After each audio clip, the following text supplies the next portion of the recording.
Coming up, going through boot camp with Canada's National Police Force. Bringing comfort when disaster strikes.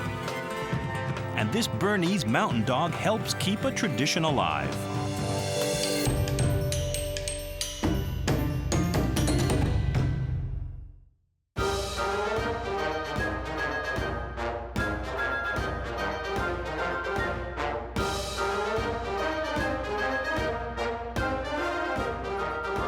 The Royal Canadian Mounted Police, a Canadian icon.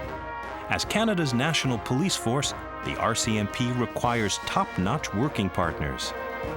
RCMP German Shepherds are the creme de la creme of Canadian police dogs. Only a select few make the grade.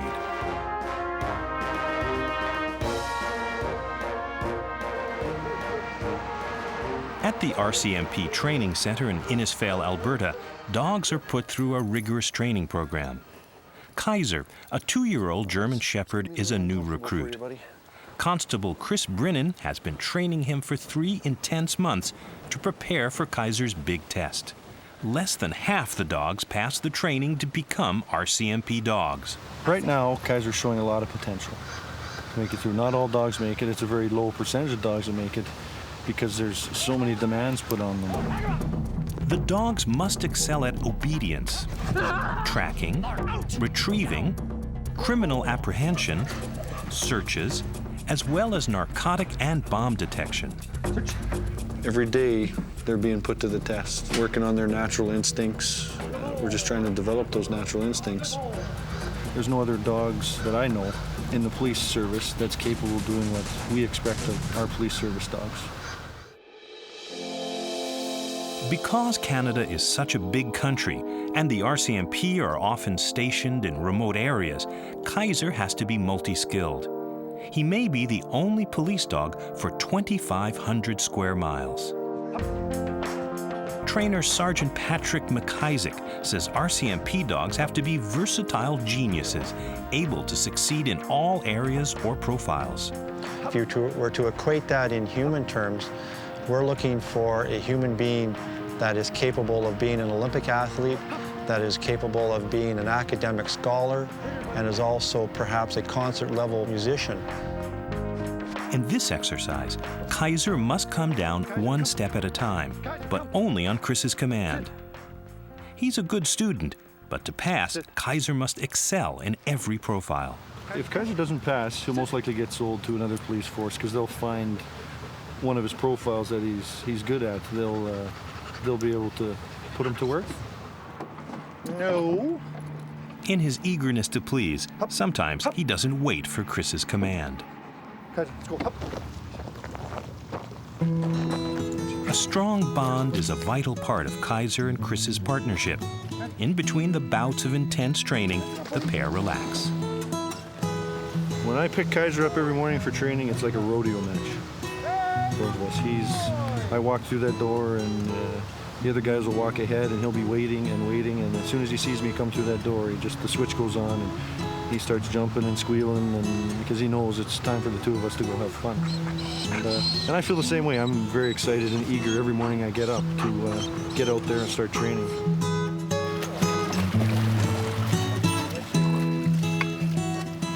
There's nothing I could imagine doing other than spending time with him during the day.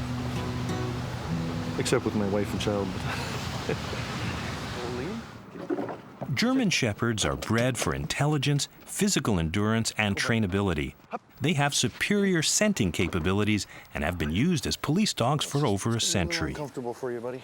Tracking will be a key part of Kaiser's exam. Not only must he be able to track suspects, but he must also sniff out objects and forensic evidence. Tracking is based on the dog's prey drive. He has to want to follow that scent and find whatever it is that he's looking for at the end. It's so mentally and physically challenging to the dog. They'll become fatigued, and that's the biggest thing that gets dogs removed from the program. Kaiser will also be tested for obedience and aggression. A lot of our profiles are based on obedience. There's obedience in basically everything we do, and that includes in aggression. You can have an aggressive dog, but he's not going to use that aggression until he's been given a command to. Chris has to pass his own fitness test to keep up with Kaiser and be prepared for anything. I have no doubt in my mind that there'll become a day, if we get through the program, that he'll save my life. I hope he feels the same way about me. I'll never send him into a situation where I'm not willing to go myself.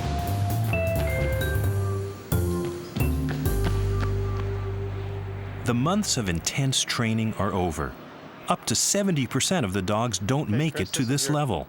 Sergeant McIsaac will do Kaiser's evaluation. Your area is this short grass field that you see in front of you.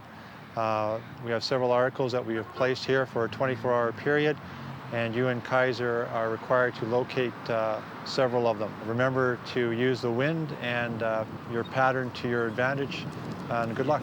Let's go, bud. We're gonna go searching. Let's go. Come on. Let's go, bud. Search. Let's go. Back. Good boy, Kaiser. What do you got? Good dog. Good boy.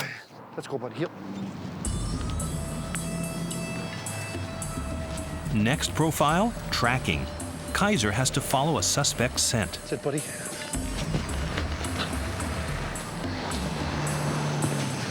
Sue. Sue. There he is. Hey, Kaiser.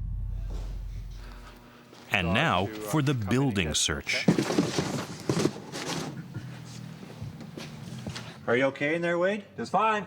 Okay, great. We're going to leave you for about 10 or 15 minutes for the scent cone to develop, and then we'll have Chris and Kaiser come in and find you. Kaiser has to find the hidden suspect in this cavernous warehouse. Search, Kaiser. Search. Where is he? Where is he? Is he in there? Oh, you got that guy. Come on, Kaiser. Let's go. This way, buddy. We can get him this way, buddy. We can get him this way. Okay, we know you're in there. I want you to stand up and show me your hands, or the dog's coming in. Where's he, Betty? Where's that guy? Get him out of there, Kaiser. Come on, buddy. Get in there. Where is he? Where is he, buddy? There you go, Kaiser. Good boy. Good dog, Kaiser. Get him out of there. Good boy. You get him out, bud. Good boy. Sir, great job. Good job. Good job, Chris. That's a good building search. Nice. Kaiser passed. Now his prestigious career as a police dog for the Royal Canadian Mounted Police can begin. But I look forward to a lot of years with him. Couldn't ask for a better partner.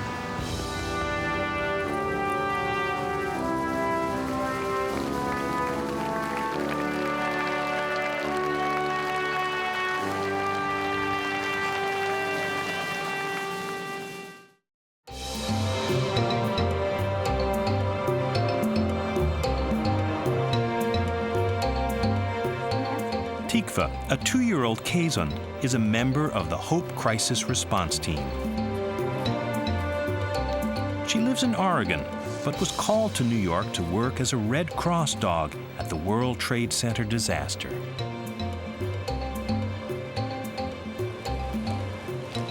Over here. Tikhva's owner, Cindy Ehlers, is an animal behaviorist. She founded the Oregon-based Hope Crisis Response Team. Good girl. It's a volunteer organization that provides animal-assisted emotional support to people in crisis or disaster situations. Tikhva can tell who needs her help. She picks up on body language cues and approaches people sitting alone who exhibit distress or withdrawn behavior. Cindy and Tikhva were one of the 4 teams the Red Cross called to Ground Zero. They provided emotional support for families of the missing, as well as for the firefighters, police officers, and emergency workers.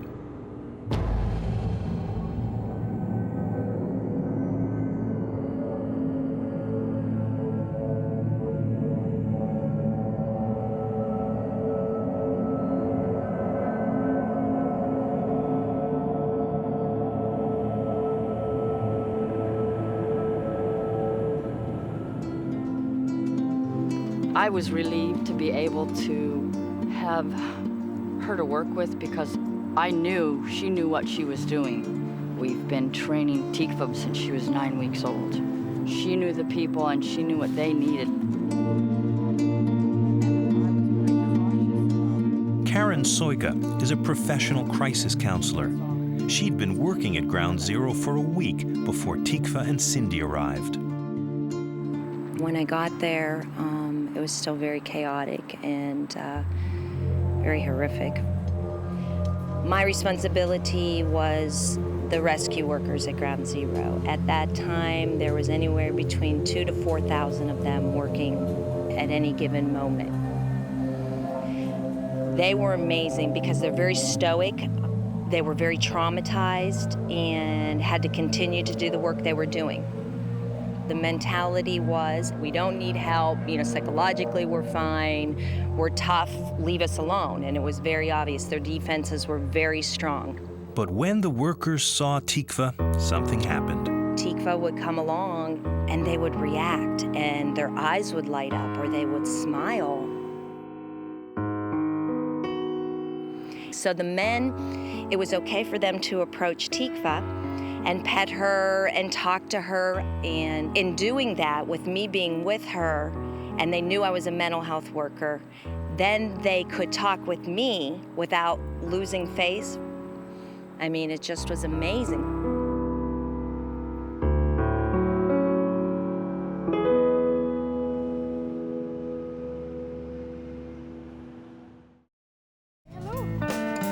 Keeshonds have long, thick, fluffy coats. Their small face and pointed ears give them a fox-like expression. They are gentle, devoted to their owners, and especially love children. She kissed you. That was a kiss. Say hi. Say hi. Yes, very good. I always give her treats when she does so well. Lyndon Harris is the pastor of St. Paul's Chapel, right by Ground Zero. He saw Tikhva in action. We started a relief ministry at St. Paul's Chapel, and one of the ministries we were excited to see happen in our vicinity is a ministry of the therapy dogs. And therapy dogs can make a huge difference. Just to bring a smile to the face of someone who has been digging for the remains of human life is a really important job to do. After the World Trade Center crisis, Cindy and Tikhva began giving workshops to train more dogs and handlers for emergency situations. Today, they're in Rockland County, New York. Tikhva is showing these dogs how to remain calm in a crisis.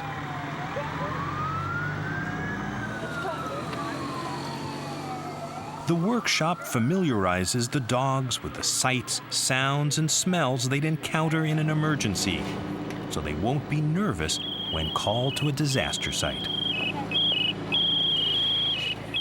This high-pitched whistle indicates a firefighter is losing his air supply. The dogs are trained to remain calm. And this is Tikhva. Tikhva was down there too for a couple of weeks. When were you down there? Pretty much. The whole time? Yeah.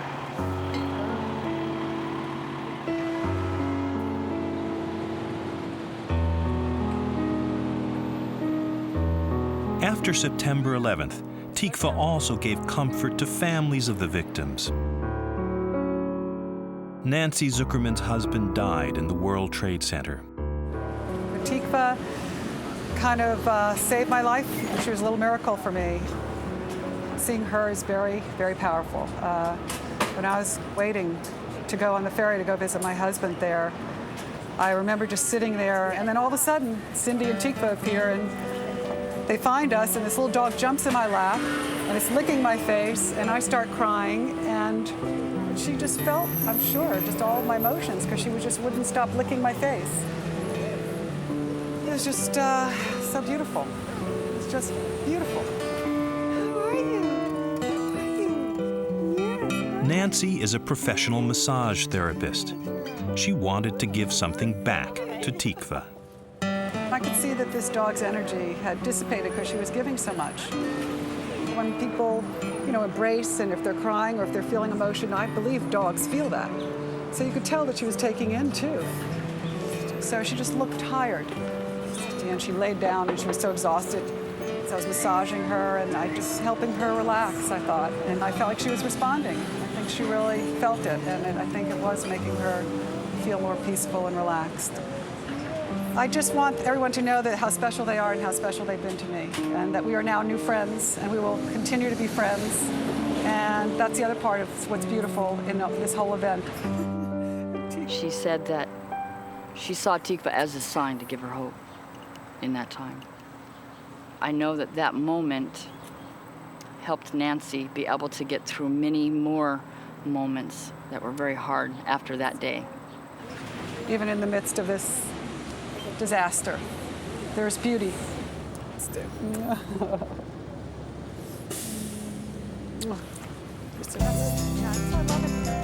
Cindy is still touched by Tikhva's effect on emergency workers at Ground Zero. I did not realize the impact that we would have until we left. It was very hard for me to leave emotionally because they loved Tikhva by that time. They were starting to ask, well, are we going to see her tomorrow? They were starting to accept her as their comrade.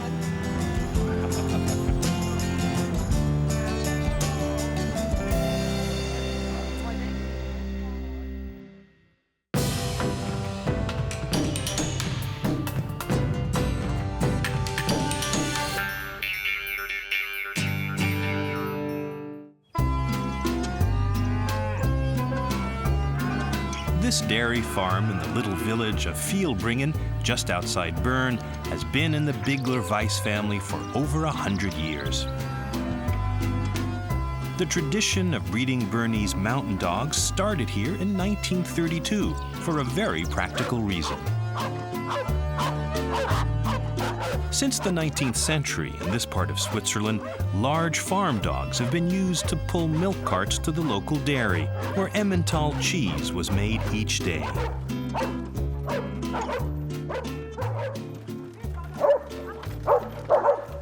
By Margrete's side walks 4-year-old Macho. He's the head dog and her favorite. Macho and his partner Nasha love their job. But unless Margrete's family keeps the tradition alive, Macho may be the last of a dying breed. It wasn't my intention to cultivate a tradition. I was simply looking for some work for my dogs. To drive the milk to the dairy is the most suitable work for my dogs on this farm. I would have liked to use the dogs twice a day, morning and evening. But in the morning, there's too much milk and it's too heavy for the wagon. So in the morning, we take the tractor. In fact, Margrete prefers dogs to the tractor. The dogs don't have a battery. Every tractor has a battery, and sometimes in the winter, the battery dies, whereas the dogs can always pull. Macho watches anxiously as Margrete goes off to the dairy. He doesn't like her to be out of sight for long. Macho loves to follow Margrete around the farm as she does her chores. The large Bernese mountain dog was named for the fact that it was originally bred from dogs found in the mountainous countryside around Bern, Switzerland. Their strength makes them good draft animals. Their thick black coats have rust and white markings. These gentle and affectionate dogs are good with children and other animals. I have a very good relationship with Macho, especially because he was born on this farm. Oh, I love my Macho very much. He stays by my side all day, and he always wants to be close to me. I'm sure he likes me a lot, too.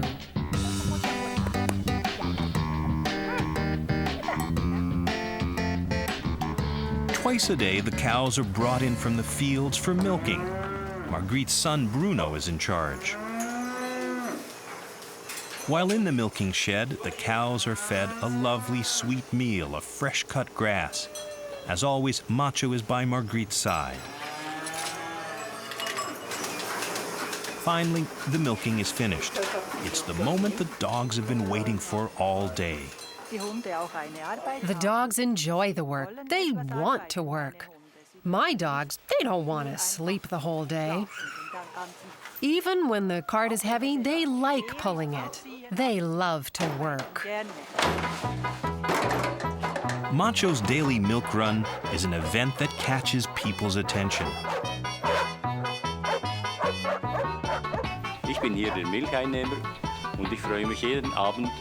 I am the person who takes in the milk. Every evening I'm happy when the dogs come because it's an old tradition that's almost been lost. We know each other very well. It's a beautiful reminder to me of the past. Macho and Nasha run home on their own. In most cases, the use of dogs to pull carts stopped because of more efficient farming methods. And increased traffic on the roads made it dangerous for them. Although these reasons haven't deterred Margret, that may not be the case for her son Bruno and his wife Brigitte. They took over the farm 2 years ago. Well, my mother-in-law, when she gets retired, I don't know how we go on with the dogs and the tradition of going to the dairy. But I think about it, and maybe my husband will continue together with me so we could do it, but we don't know yet. When Margret's 1-year-old granddaughter Nadine has grown up, the family tradition of using Bernese mountain dogs to pull milk carts to the dairy may be just a memory. Unless, of course, if it were up to hard-working Macho to decide.